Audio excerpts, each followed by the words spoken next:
오늘은 팔복 중에 네 번째 복, 의에 줄이고 목마른 자의 복에 대해 함께 말씀을 듣고자 합니다.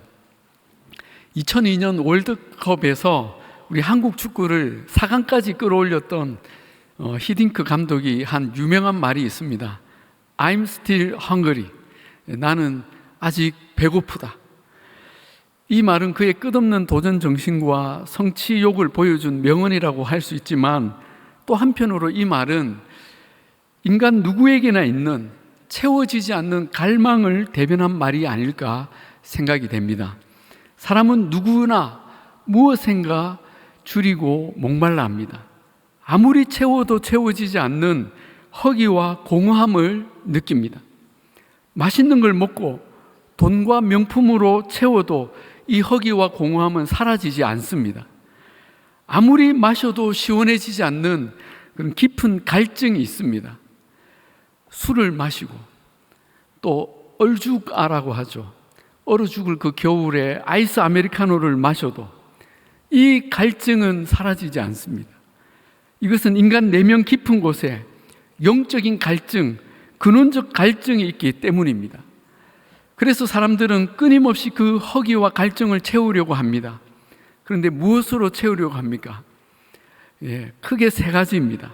첫째는 돈, 물질입니다. 사람들은 돈이 많으면 이 허기와 갈증이 채워질 거라고 생각하고 끊임없이 돈을 모으려고 합니다.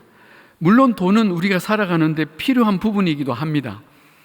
그러나 돈으로 우리의 허기와 갈증이 채워지지는 않습니다. 두 번째는 쾌락입니다. 즉, 사람은 육신의 만족을 끊임없이 갈망합니다. 그래서 먹고 마시고 춤추고 놀며 온갖 쾌락을 추구합니다.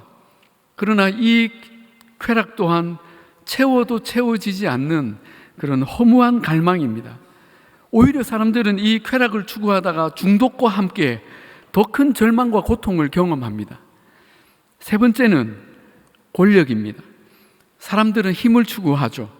남을 지배하고 영향력을 행사하면 성공했다고 생각합니다. 그래서 사람들이 모이는 곳이면 어디에나 힘을 가진 사람들이 있고 그 높은 자리를 차지하기 위해 수단과 방법을 가리지 않습니다. 그러나 어떤 권력도 영원하지 않고 안개처럼 사라지며 그 마지막은 허무합니다.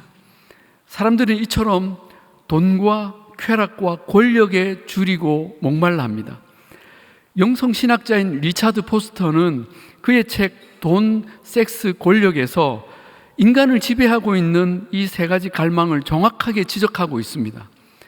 사람들은 이 세 가지에 노예가 되어서 목숨을 걸며 그것을 추구하고 산다는 것입니다.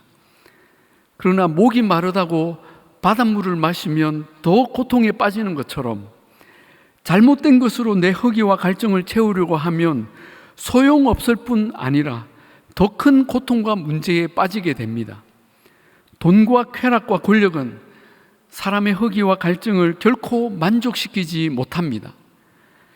이사야서 55장 2절에 너희가 어찌하여 양식이 아닌 것을 위하여 은을 달아주며 배부르게 하지 못할 것을 위하여 수고하느냐.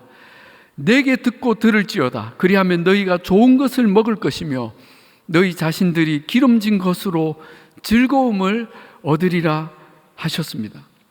그렇다면 여러분, 그 좋은 것, 진정한 만족과 즐거움을 줄 수 있는 것은 무엇일까요? 오늘 팔복에서 주님은 인간의 이 딜레마에 대해 너무나 분명한 대답을 주십니다. 바로 의에 줄이고 목마른 자가 복되다는 것입니다. 의에 줄이고 목마른 자. 그렇다면 예수님께서 말씀하시는 이 의란 도대체 무엇을 가리키는 것일까요? 사실 이 의는 몇 마디 말로 쉽게 정의할 수 있는 것이 아닙니다. 그러나 성경에서 이 의에 대해 쓰여진 말씀들을 찾아보면 크게 세 가지 의미로 쓰이고 있는 것을 보게 됩니다. 첫째는 하나님과 우리의 관계가 회복되는 것을 의라고 합니다. 즉, 죄로 말미암아 하나님 앞에 도무지 설 수 없었던 불의한 우리를 예수님의 십자가 공로로 의롭게 변화시킨 것을 의라고 합니다. 그래서 우리가 믿음으로 의롭게 되고 하나님 앞에 의인으로 설 수 있게 되는 것입니다. 이것은 신분의 변화, 법적인 변화를 의미합니다. 그런데 이 의는 잘 보시면 내 노력과 공로로 얻어지는 의가 아닙니다. 하나님 편에서 주어지는 선물입니다. 그래서 로마서 3장 24절에 그리스도 예수 안에 있는 속량으로 말미암아 하나님의 은혜로 값없이 의롭다 하심을 얻은 자 되었느니라 하십니다. 어떤 분이 한자를 통해서 성경의 메시지를 찾는 일을 하시는데 이 한자의 옳을 의를 이렇게 해석하시는 것을 본 적이 있습니다. 여기 자막에 보시면 이 옳을 의가 양이라는 한자, 양자와 자기 아자가 아래 위로 합성된 것을 볼 수 있습니다. 양과 내가 하나가 되었다는 거죠. 그런데 그 자기 아자도 손수자와 창과로 이루어져 있습니다. 즉 내가 손에 창을 들고 양을 죽여서 의롭게 된다는 것입니다. 즉 내 죄 때문에 어린 양 되신 그리스도께서 십자가에서 죽으심으로 내가 의롭게 되었다는 그런 의미이죠. 저는 참 일리가 있다고 생각합니다. 우리는 나의 노력이나 공로가 아니라 오직 하나님 편에서 예수 그리스도를 통해 주어진 의를 덧입었습니다. 나는 결코 의롭지 않은데 의롭다함을 인정받은 것입니다. 이것을 칭의라고 합니다. 그러나 이 칭의의 권위가 하나님으로부터 온 것이기 때문에 누구도 우리를 대적하거나 정죄할 수 없습니다. 이사야서 50장 8절에 나를 의롭다 하시는 이가 가까이 계시니 나와 다툴 자가 누구냐? 나와 함께 설지어다. 나의 대적이 누구냐? 내게 가까이 나올지어다. 이렇게 당당하게 외치는 것입니다. 할렐루야. 로마서 8장 1절 2절에도 그러므로 이제 그리스도 예수 안에 있는 자에게는 결코 정죄함이 없나니 이는 그리스도 예수 안에 있는 생명의 성령의 법이 죄와 사망의 법에서 너를 해방하였음이라 선언합니다. 아멘. 이것이 첫 번째 의의 의미입니다. 두 번째 의의 의미는 도덕적 의를 가리킵니다. 즉 하나님의 의를 덧입은 우리가 이제는 실제 삶에서 의로운 삶을 선택하는 것입니다. 하나님의 은혜에 감사하여서 내가 하나님이 기뻐하시는 삶, 거룩하고 정결한 삶을 살기를 갈망하는 것입니다. 이것을 로마서 12장 1, 2절에서 정확하게 잘 표현하고 있습니다. 그러므로 형제들아, 내가 하나님의 모든 자비하심으로 너희를 권하노니 너희 몸을 하나님이 기뻐하시는 거룩한 산 제물로 드리라. 이는 너희가 드릴 영적 예배니라. 자, 하나님의 의로 구원받은 사람은 마땅히 이렇게 살아드려야 한다는 것입니다. 어떻게 해요? 너희는 이 세대를 본받지 말고 오직 마음을 새롭게 함으로 변화를 받아 하나님의 선하시고 기뻐하시고 온전하신 뜻이 무엇인지 분별하도록 하라. 그래서 그 뜻을 분별해서 우리의 삶을 거룩하게 드리라는 것이죠. 그래서 우리가 이 예배 시간뿐만 아니라 한 주간의 삶을 예배로 드린다는 것을 늘 명심해야 합니다. 그래서 우리는 매주일 예배를 마치고 나갈 때 사명 선문을 함께 같이 고백하는 것입니다. 이러한 삶을 살겠습니다. 고백하는 것이죠. 세 번째 의는 개인의 의를 넘어 사회적인 의, 공동체의 의를 가리킵니다. 즉 하나님의 공의가 이 사회 가운데 실현되고 하나님의 법으로 세상이 다스려지는 상태를 의라고 하는 것입니다. 성경은 이 사회적인 의, 공의에 대해 굉장히 많은 말씀을 하십니다. 특별히 모세오경, 율법서를 읽어보면 하나님 나라의 백성들이 이웃과의 관계에서 또 사회 속에서 또 국민의 한 사람으로서 어떤 삶을 살아야 하는지 아주 자세히 가르치고 있음을 보게 됩니다. 그 중에 하나가 레위기 19장 15절 너희는 재판할 때에 불의를 행하지 말며 가난한 자의 편을 들지 말며 세력 있는 자라고 두둔하지 말고 공의로 사람을 재판할지며. 특히 가난한 자, 약자, 소외된 자에 대해서도 하나님은 공의를 많이 말씀하십니다. 신명기 24장 13절에 해질 때에 그 전당물을 반드시 그에게 돌려줄 것이라. 그리하면 그가 그 옷을 입고 자며 너를 위하여 축복하리니 그 일이 내 하나님 여호와 앞에서 너의 공의로움이 되리라 하십니다. 미가서 6장 8절에는 사람아, 주께서 선한 것이 무엇임을 내게 보이셨나니 여호와께서 내게 구하시는 것은 오직 정의를 행하며 인자를 사랑하며 겸손하게 내 하나님과 함께 행하는 것이 아니냐 하십니다. 그러므로 우리는 사회적인 의, 공의를 행해야 합니다. 이것을 구해야 합니다. 여러분, 이처럼 의에 줄이고 목마른다는 말은 이 세 가지 종류의 의를 다 가리키는 것입니다. 하나님 앞에서 죄인이 아닌 의인으로 칭함을 받는 칭의, 거룩하고 정결한 삶을 선택하는 도덕적인 의, 그리고 내가 속한 사회가 하나님의 법으로 다스려지게 하는 공의, 이 세 가지 의로움을 갈망하고 끊임없이 추구하는 사람이 바로 의에 줄이고 목마른 자라는 것입니다. 왜 이런 사람이 복을 받습니까? 자신의 배고픔과 갈증의 원인을 바르게 알고 제대로 된 것으로 채우기 때문입니다. 성경에는 잘못된 것으로 자기 만족을 추구하다가 완전히 실패를 경험하고 결국 이 하나님의 의를 발견하고 진정한 복을 누리게 된 사람들의 이야기가 많이 등장합니다. 여리고성의 세리장 삭개오가 그 대표적인 인물입니다. 그는 돈과 성공으로 자신의 허기를 채워보려고 했던 사람입니다. 그는 결국 세리장의 자리에까지 올라갔고 엄청난 부와 권력을 얻었지만 그의 굶주림은 여전히 채워지지 않았습니다. 사람들에게 늘 손가락질과 비난을 받고 소외를 당했습니다. 한 번도 진정한 사랑과 용납을 받아본 적이 없었습니다. 그런데 그의 굶주림이 언제 해결이 됩니까? 예수님을 만났을 때. 그는 그 자신의 재산을 다 포기해도 아깝지 않을 진정한 배부름을 경험합니다. 그는 그 배부름을 다시 잃어버리고 싶지 않아서 자기의 재산을 예수님 앞에서 다 내려놓습니다. 그때 예수님께서 선포하십니다. 오늘 구원이 이 집에 이르렀으니 이 사람도 아브라함의 자손이미로다. 하나님의 의가 그의 영원한 굶주림을 해결한 것입니다. 삭개오뿐이겠습니까? 사마리아 지역의 수가라는 성의 한 여인은 많은 남자들과 동거하고 살다가 헤어지고 6번째 남자와 살고 있었습니다. 육신의 정욕과 쾌락을 누구보다 누렸을 여인이지만 지금까지 한 번도 진정한 사랑을 받아보지 못했고 그녀의 목마름은 한 번도 해결된 적이 없었습니다. 그녀는 동네 여자들의 경멸과 따돌림 때문에 우물가에도 마음 편히 나올 수 없었습니다.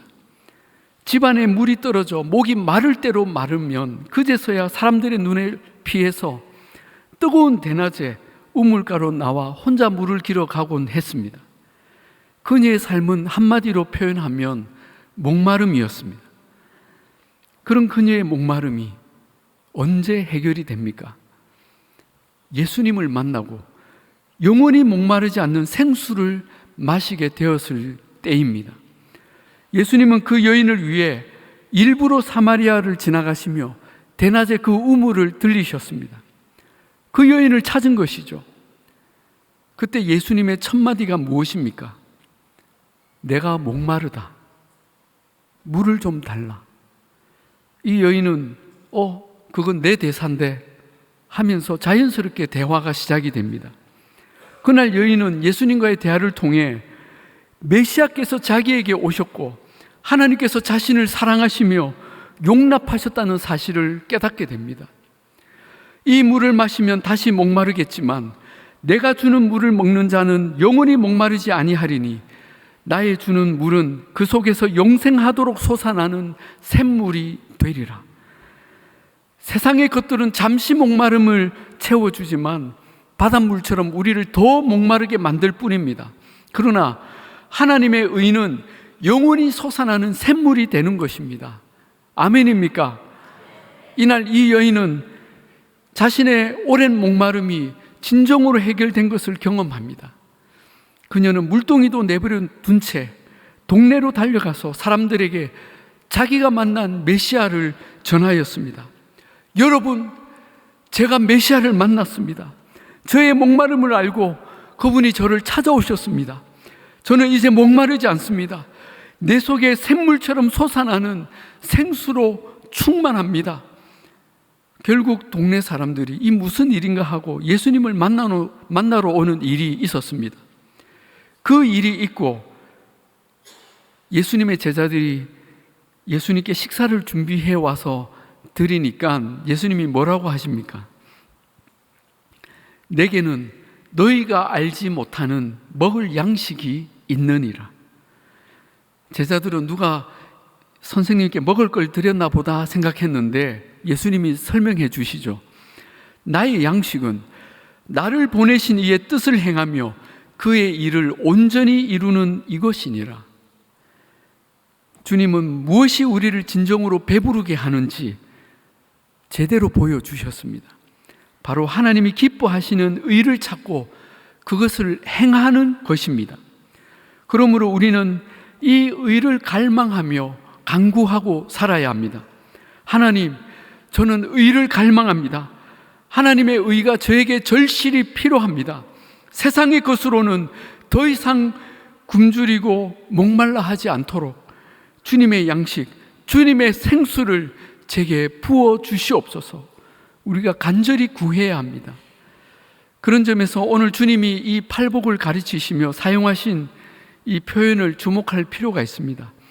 의에 줄이고 목마른 자는 복이 있나니. 여러분, 우리는 그 의를 어느 정도 갈망해야 할까요? 오늘 본문에 줄이고 목마르다라는 이 표현을 헬라어로 페이논테스와 딥손테스를 사용하고 있습니다. 이것은 적당히 갈망하는 태도가 아닙니다. 줄이다, 이 페이논테스는 굶어 죽게 된 상태를 가리킵니다. 여러분, 예수님의 비유의 그 탕자, 그 둘째 아들이 이런 말을 하죠. 아버지에게는 양식이 풍족한 품꾼이 얼마나 많은가, 나는 여기서 줄여 죽는구나 할 때 그 줄이다가 이 페이논테스입니다. 목마르다, 딥손테스는 사막에서 오아시스를 찾는 그 갈망의 상태를 가리킵니다. 시편 42편 1절에 하나님이여 사슴이 시냇물을 찾기에 갈급함 같이 내 영혼이 주를 찾기에 갈급하나이다. 이때의 갈급함이 바로 딥손테스입니다. 여러분, 주님은 이처럼 죽기 살기로 의를 갈망하는 자가 복이 있다고 하십니다.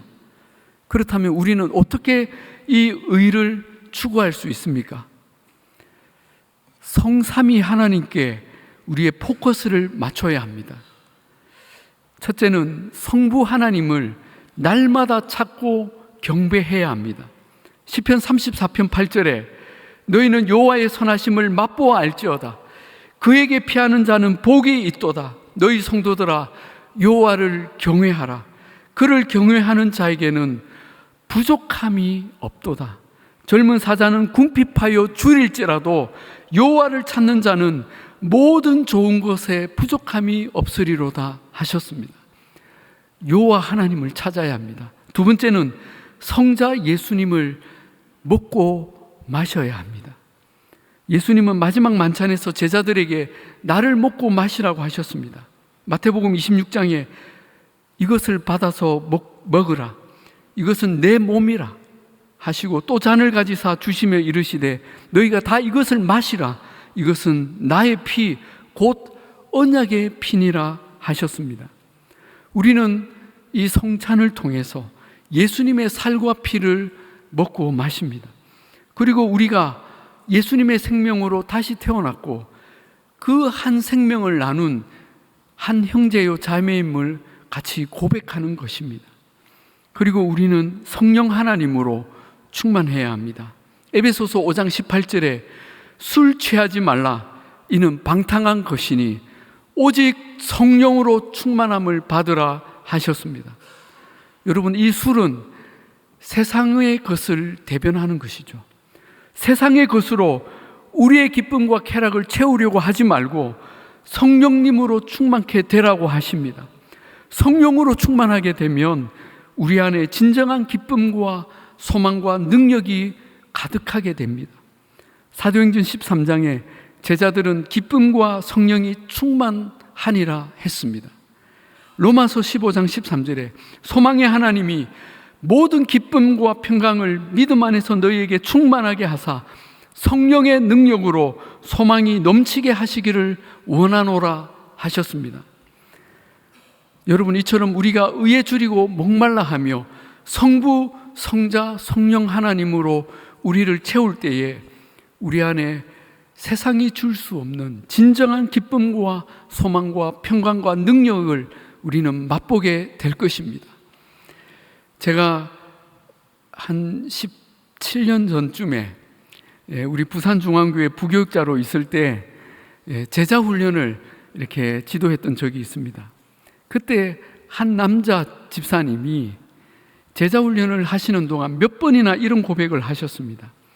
목사님, 저는 요즘 너무 행복합니다. 너무 감사합니다.